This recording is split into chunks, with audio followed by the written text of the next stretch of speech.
जी नाज़रीन, प्रोग्राम आख़िर छा कजे में तव्हांजो मेज़बान अली रज़ा मंगी तव्हांजा हाज़िर आहियां। नाज़रीन, 26 जून ते यानी गुज़िरियल ॾींहुं सिंध जे 14 ज़िलनि में पहिरें मरहले में मकानी चूंड थी आहे।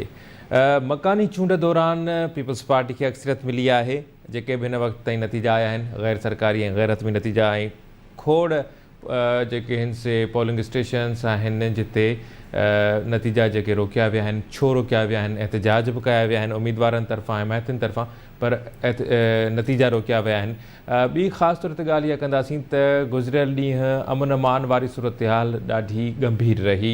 2 माण्हू मारिजी विया, रोहड़ी में हिकिड़ो माण्हू मारिजी वियो, ॿियो टंडे आदम में मारिजी वियो ऐं केतिरा ई माण्हू ज़ख़्मी थिया। छिकताण वारी सूरत हाल रही उन्हनि पोलिंग स्टेशन्स ते जिते जहिड़ा न थींदा आहिनि या जेके इंतिहाई हसास न हुआ उते बि जहिड़ा थिया।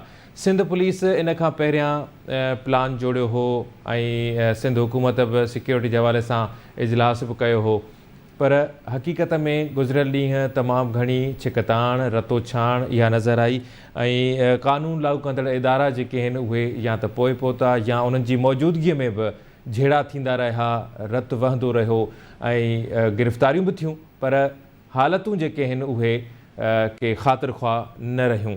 इलेक्शन कमीशन जे सेक्रेटरी इन खां कुझु ॾींहं पहिरियां प्रेस कॉन्फ्रेंस कई हुई त कराची में हुनजो चवणु हो त जेका वोटर जे जान जी ऐं माल जी ज़िम्मेवारी आहे उन ॾींहं ते पोलिंग जे दौरान उहा इलेक्शन कमीशन ऑफ पाकिस्तान जी आहे।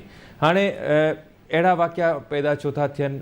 पीपल्स पार्टी खे अक्सरियत मिली आहे, आज़ाद उम्मीदवारनि बि सीटूं खटियूं आहिनि, GDA बि काफ़ी हंधनि ते जेका आहे सा कामयाबी माणी आहे, PTI खे बि कुझु सीटूं मिलियूं आहिनि। ॻाल्हि ॿोल कंदासीं सीनियर तर्ज़ निगार नसीर मेमण साहब सां राब्तो कयो आहे। मेमण साहब प्रोग्राम में भली कार चवां थो। जी महिरबानी, वॾी महिरबानी। मेमण साहब, गुज़िरियल ॾींहुं इलेक्शन थी, 14 ज़िलनि में चूंड थी आहे। पहिरें मरहले में, बाक़ी जेके सिंध जा बाक़ी ज़िला आहिनि उते ॿिए मरहले में चूंड थींदी।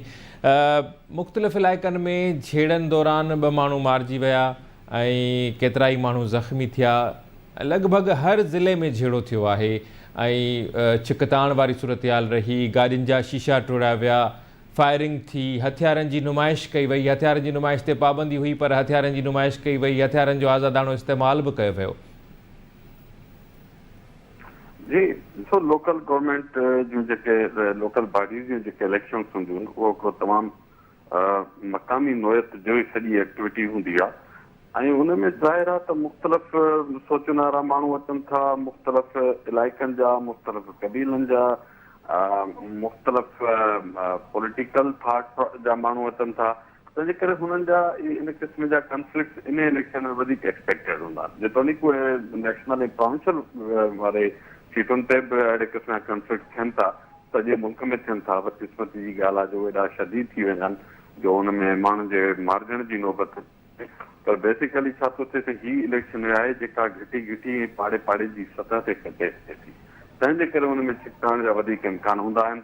हर पाड़े में, हर वार्ड में, हर यूसीअ जी सतह ते, हर ॻोठ में डायरेक्ट कैंडिडेट इन्वॉल्व हूंदा आहिनि। माण्हुनि सां बिल्कुलु हेठि लेवल ते माण्हुनि जी इन्वॉल्वमेंट हूंदी आहे ऐं हुन में अक्सर ईअं थींदो आहे त माण्हुनि जा जेके पुराणा पंहिंजा कंफ्लिक्ट हूंदा आहिनि कंहिं हवाले सां, उहे क़बाइली बि हूंदा आहिनि, ज़ाती बि हूंदा आहिनि, ॿनी बारे जा बि हूंदा आहिनि, उहे हिन चूंडुनि में वरी पॉलिटिकल शिकल बि इख्तियार करे ॾींदा आहिनि। त उनजे करे तव्हां ॾिसो त इन क़िस्म जा संगीन वाक़िया थिया, झगड़ा थिया जिन में इहे जानियूं ज़ाया थियूं। लॉ एंड ऑर्डर बहरहाल पुलिस जी ज़िम्मेवारी आहे, हुकूमत जी ज़िम्मेवारी आहे ऐं पुलिस जो नेटवर्क त ॻोठ ताईं आहे, तंहिंजे करे उसूलनि त उन्हनि खे हिन शइ खे विच ते पई रोक ज़रूरु कयो बि हूंदनि। मां डिटेल न ॾिठा आहिनि त किथे केतिरा जहिड़ा थिया आहिनि, पुलिस ॾाढो एक्शन खयों, पर यकीननि पुलिस विच ते पवंदी त ज़रूरु आहे। पर मुंहिंजो इहो ख़्यालु आहे त जेका पॉलिटिकल लीडरशिप आहे उनजो वॾो रोल थींदो आहे अहिड़नि मौक़नि ते। अहिड़नि मौक़नि ते माण्हू हुकूमत जी यानी एडमिनिस्ट्रेशन जी घटि ॿुधंदा आहिनि, पुलिस जी घटि ॿुधंदा आहिनि, पर जेके राज्यनि जा तमामु वटि वधनि था या जेके ओड़े पाड़े में जंहिंजो या ॻोठ सतह ते असर रसूख आहे ऐं पोइ जेका सियासी क़यादत आहे मक़ामी सतह ते एक्चुअली वॾो रोल प्ले करणो हूंदो आहे। त हिन क़िस्म जी सिचुएशन में हुन ते छापर पैदा करण माण्हू गवर्नमेंट कंट्रोल में रखनि। त इहा मां सम्झा थो त 14 ज़िलनि में इहा इलेक्शन थी आहे, अॼु सिंध इलेक्शन जे प्रोसेस में हुई ऐं जेतिरो पॉलिटिकल टेम्परेचर थींदो आहे चूंडनि जे दौरान त इहे वाक़िया अफ़सोसनाक ज़रूरु आहिनि पर अनएक्सपेक्टेड कोन हुया। जो चइजे त इहे न थी सघनि या न थियणु घुरिजनि हा, पर अनएक्सपेक्टेड बि न हुया।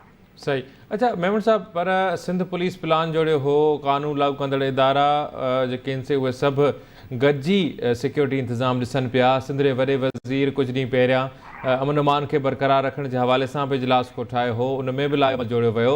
उनखां पोइ इलेक्शन कमीशन जे सेक्रेटरी बि चयो हो त जेकॾहिं असांखे ज़रूरत पई त असां स्टैंड बाय फ़ौज खे बि रखियो आहे।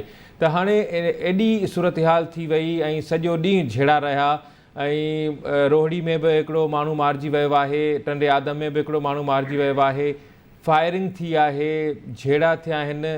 त जेका ज़िमेवारी आहे उहा त सिधी रीति हुकूमत ऐं इदारनि ते लागू थिए थी।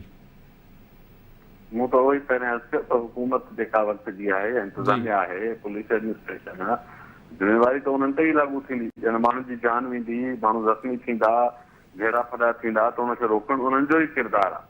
सही। जीअं मूं तव्हांखे हुनजो कंटेक्स्ट ॿुधायो पियो, पॉलिटिकल इलेक्शन हिकिड़ा अहिड़ा हसास मामला आहिनि माण्हुनि में मजमूई तौर असां वटि हूअं बि सहप जो रवैयो घटि आहे। ऐं अव्हां ॾिसो त हिते कुकुड़ियुनि ऐं पंहिंजो मेहुनि ऐं बगरुनि सां क़बाइली जहिड़ा थियनि था, माण्हू जी जानी वञनि थियूं त इलेक्शन में सीट खटणु या वोट या पोलिंग जो प्रोसेस। सही सही सही। मेमन साहब तव्हां छा था सम्झो, मेमन साहब तव्हां छा था सम्झो त छा जेके सियासी धुरियूं आहिनि, सियासी पार्टियूं आहिनि, उहे पंहिंजे वर्कर जी तरबियत न करे सघियूं आहिनि, जेका सहप जो घटि हुजणु या इलेक्शन त हिकु जमहूरी अमल आहे ऐं जीअं तव्हां ॻाल्हि कई त हेठीं सतह ताईं इहे चूंड हुजे थी, मकानी चूंडुनि जे दौरान मकानी इदारनि जी चूंड जेका थिए थी त उहा वार्डनि पाड़नि ऐं घिटियुनि ताईं उहा चूंड जेका आहे सा उहा हुजे थी सिधी रीति। त हाणे छा जेके सियासी धुरियूं आहिनि, सियासी पार्टियूं आहिनि, छा उहे पंहिंजो जेको सियासी वर्कर आहे उनजी तरबियत न करे सघियूं आहिनि, या सिर्फ़ु ऐं सिर्फ़ु इहा ई इल्ज़ाम जेकॾहिं झेड़नि जो सबबु हूंदो आहे त या त किथे नारेबाज़ी हूंदी आहे, पर अक्सर तौर ते ईअं बि आहे त किथे ठपा हयां पिया विया, त किथे बैलेट बॉक्स जेके आहिनि उहे चोरी पे कया विया, किथे फुरथी, किथे यरगमाल ऐं कश्मीर में त जेके धाड़ियल आहिनि उहे पूरो जेको सामान हुयो उहो ई खणी विया, धाड़ियल आया पोलिंग स्टेशन ते, दुरानी महर थाणे जी हद आहे, त उतां 10 माण्हू जेके आहिनि उहे अगवा बि थी विया, उनखां पोइ उहे बाज़ियाब बि थिया। त हाणे इन क़िस्म जी सूरत हाल चूंडूं थियणु, माना चूंड हिकिड़ो आहे, माण्हू चूंडनि था, पंहिंजो नुमाइंदो चूंडियो वञे थो, त उन अमल दौरान इन क़िस्म जी सूरत हाल ॻणती जोगी त आहे पंहिंजी जॻह ते। ॾिसो, इहो वाक़ियो माण्हुनि जो अगवा थियणु, माण्हुनि जो जहिड़ो करणु या माण्हुनि जो मारिजणु, इहो रोज़मर्रा जी हालतुनि में थिए तॾहिं बि ख़राबु आहे, इलेक्शन में थिए त ज़ाहिर ख़राबु आहे। बिल्कुलु। त इहा मां वरी जेका ॻाल्हि कई त इहो एडमिनिस्ट्रेशन जो रोल आहे, फेल्यूअर बि एडमिनिस्ट्रेशन जो आहे। हाणे हिन में इहो कोन थो लॻे कोई कंहिं इंस्ट्रक्शन ते जहिड़ा कराए रहिया हुजनि, इहो बिल्कुलु लोकलाइज़ फिनोमेना हूंदो आहे। मक़ामी सतह ते को हिकिड़ो इंसिडेंट थियो, कंहिंजो बैलेट बॉक्स फुरिजी वियो, कंहिं ठपो ग़लति हणंदे ॾिठो, उन तां माना छो त असां वटि इलेक्शन कमीशन जो जेको रोल आहे उहो ज़ाहिर आहे, सो इलेक्शन कमीशन वटि हिकिड़ो लिमिटेड वर्क फोर्स हूंदी, लाइन ऑर्डर डायरेक्ट कंट्रोल कंदा कोन्हनि, ऐं उहो को ख़ुदा न ख़ास्ता वॾी लेवल जो को आउटब्रेक थी वञे। तव्हां कराची में ॾिठो त जेका हिकिड़ी बाई इलेक्शन थी आमिर लियाकत जी सीट ते, केतिरो तशदुद थियो, उनमें माण्हू मारिजी विया। हाणे इहो मूं तव्हांखे ॿुधायो सॼे पाकिस्तान में थिए थो। प्रैक्टिकली हिनखे यस रोकणु घुरिजे, ईअं नथो चई सघिजे त न रोकजे, इंतिज़ामिया खे रोकणु घुरिजे, पर तव्हां हिन इलेक्शन जे दौरान ॾिसो त हिकिड़े ई ॾींहं ते सॼे ज़िले जे अंदरि लखे माण्हू ॿाहिरि निकितल हूंदा आहिनि, वोट ॾियण जे प्रोसेस में, वर्क जे प्रोसेस में, इलेक्शन जो कैंप्स लॻंदियूं आहिनि। त इन सॼे मामले में पुलिस फोर्स में लिमिट्स उन्हनि जूं बि लिमिटेशन्स हूंदियूं, त इहे वाक़िया ज़ीरो नथा थी सघनि, घटि थियणु घुरिजनि, जेतिरा थियनि ओतिरा न थियणु घुरिजनि। ऐं कड़ी शिकल में इंतिज़ामिया ई ज़िम्मेवार आहे, इंतिज़ामिया खां ई सवाल थियणु घुरिजे। सही। अच्छा मेमन साहब, काफ़ी अहिड़ियूं पोलिंग स्टेशन्स आहिनि जिते अञा ताईं नतीजा बि न अची सघिया आहिनि ऐं उम्मीदवारनि जे तरफ़ां, हिमायतुनि जी तरफ़ां एहतजाज बि कया विया आहिनि, त इलेक्शन में जेके नतीजा न अचणु, त हिते बि हिकु ॻणती वारी ॼण त हिकिड़ी ॻाल्हि त ज़रूरु हुजे थी त नतीजा नथा अचनि ऐं 24 कलाक खां वधीक टाइम गुज़री वियो आहे पर नतीजा न अची सघिया आहिनि। इलेक्शन कमीशन खे डायरेक्ट इन ते उनजो एक्शन ठहे थो, इहो रोल इलेक्शन कमीशन जो त टाइमली नतीजा अचनि। कम्युनिकेशन सॼी सिंध में अवेलेबल आहे, ही को रिमोट एरियाज़ उन्हनि खे, क़बाइली एरियाज़ उन्हनि खे, इवन क़बाइली एरियाज़ में हाणे जो मसइलो कोन्हे, हर हंधि कम्युनिकेशन मौजूदु आहे।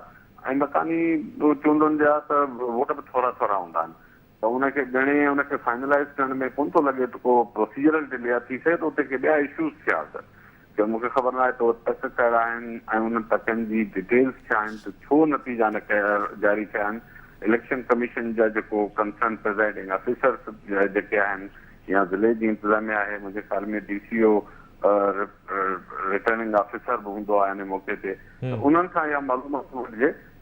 जेकर को स्पेशल रीज़न न आहे त पोइ त इहा इलेक्शन क्वेश्चनेबल थी वेंदी जिन तकनि ते हींअर ताईं नतीजा न अचनि। टेक्निकल रीज़न जेकर न आहे त पोइ इहो क्वेश्चनेबल आहे। सही। नसीर साहब, आख़िरी सवाल आहे मुख़्तसिर जवाब जो त टेक्नोलॉजी जो इस्तेमालु हर शोबे में थिए पियो।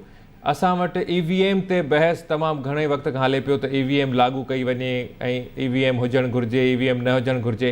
त हाणे टेक्नोलॉजीअ खे असां कीअं कथा बाणे सघूं था ऐं EVM ई छा या जेके हिन क़िस्म जी धांधली, हिन क़िस्म जा जेके जहिड़ा आहिनि, हिन क़िस्म जी सूरत हाल पैदा थियण खां जेकॾहिं बचणु चाहियूं था त टेक्नोलॉजीअ जो इस्तेमालु ई हिकु हल आहे त उनखे कीअं कराइतो बणाए सघिजे थो ऐं दुनिया में कीअं थिए थो?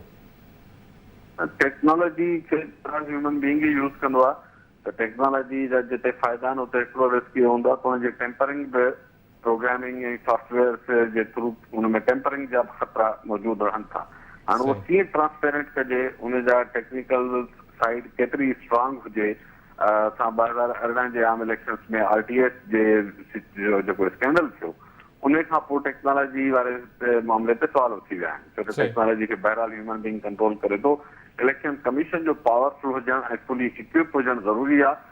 जेसि ताईं ऐं फ़खरुद्दीन इब्राहिम जहिड़ो माण्हू त चीफ इलेक्शन कमिश्नर हो, हुनजे हूंदे इहो सभु कुझु थी वियो। तमामु शानदार माण्हू हुयो, पर छो त सॼी मशीनरी हुनजी डायरेक्ट कंट्रोल में न हूंदी आहे त इहो इंस्टीट्यूशन्स केतिरा ट्रांसपेरेंट आहिनि, इंस्टीट्यूशन्स केतिरो इन टेक्नोलॉजी जी ट्रांसपेरेंसी खे यकीनी बनाए सघंदा, इन ते डिपेंड थींदो। थियणु घुरिजे टेक्नोलॉजी इस्तेमालु, पर हुनजी साख पहिरें उहा बहाल थियणु घुरिजे RTS वारे वाक़े खां ख़ासि तौर ते। सही, वॾी महिरबानी मेमन साहब, तव्हां असांखे टाइम ॾिनो। नाज़रीन, प्रोग्राम जारी आहे, वठूं था ब्रेक।